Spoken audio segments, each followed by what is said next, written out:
Hi, my name is Debbie Phillips, and I will be going over the chapter of Autism Spectrum Disorders, which is chapter number 23. Some of the things that I'll be discussing are the core features and related disorders. I'll be going over the diagnostic criteria.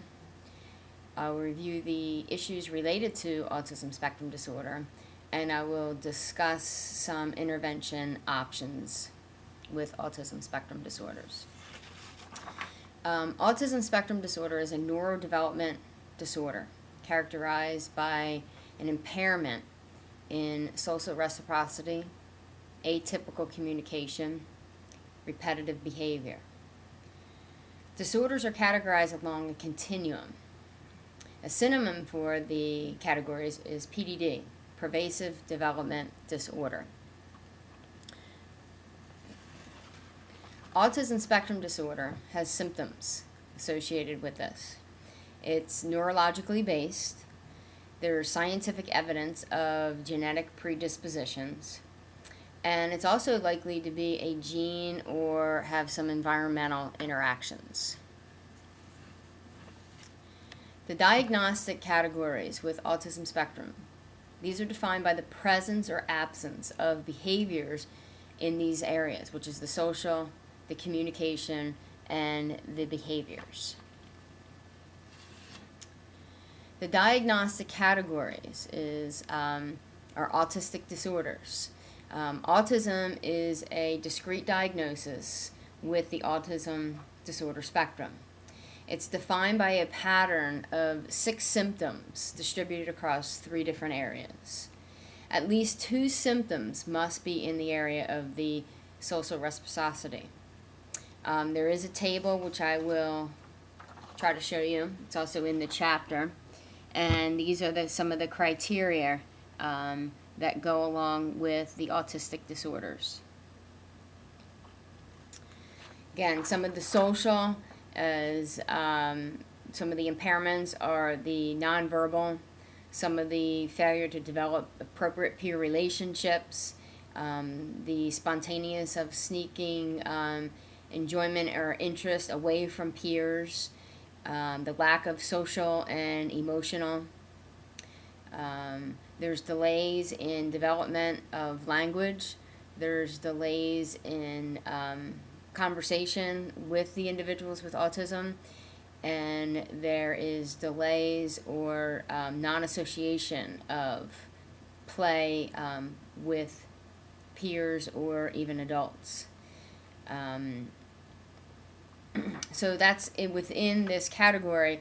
Once the child is evaluated, they will go to this criteria, the diagnostic criteria, and determine to see how many are within each category, and then therefore they come up with the diagnosis.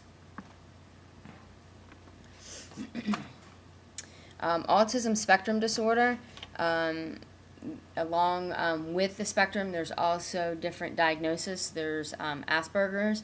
There was Dr. Hans Asperger. He observed children with typical language who had difficulty with socializing and displayed repetitive behaviors. They are diagnosed with this Asperger's if they have 2 related social symptoms and they have 2 habitual behaviors. Some of the socials are nonverbal, inappropriate peer relations, or lack of social interest. Some of the habitual is they get preoccupied in an object, and they're very inflexible. They have repetitive motor movements and get fixated on objects. There is considerable overlap between diagnosis of high functioning autism and Asperger's. Children with Asperger's disorder many times are not diagnosed until they're school-aged. They get to school and they're unable to understand the language that a teacher is using, follow verbal directions, and many times it comes out when they are at that school-aged. There's also PDD-NOS, which is pervasive development disorder, not otherwise specified. It's used to describe children who do not have the number of distributions of symptoms along the autism spectrum disorder criteria, And there's a lot fewer symptoms of autism that are present in this diagnosis. There is CDD, which is childhood disintegrative disorder. This is a very rare condition. All aspects of the development are typical until 3 to 5 age. And at this age, what happens is they begin to regress. The language, cognitive ability, play, motor skills, bowel and bladder begin to deteriorate. It represents a common final pathway for a number of neurological disorders to occur.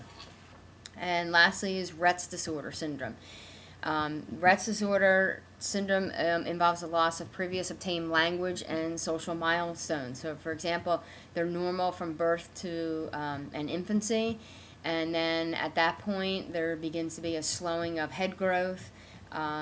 Other things is they have a loss of cognitive and language and motor skills, and this usually begins like right at the second year of life. It's associated with a mutation of a protein and a chromosome. It's mostly seen in girls, and it affected children mostly in the language and the social interests.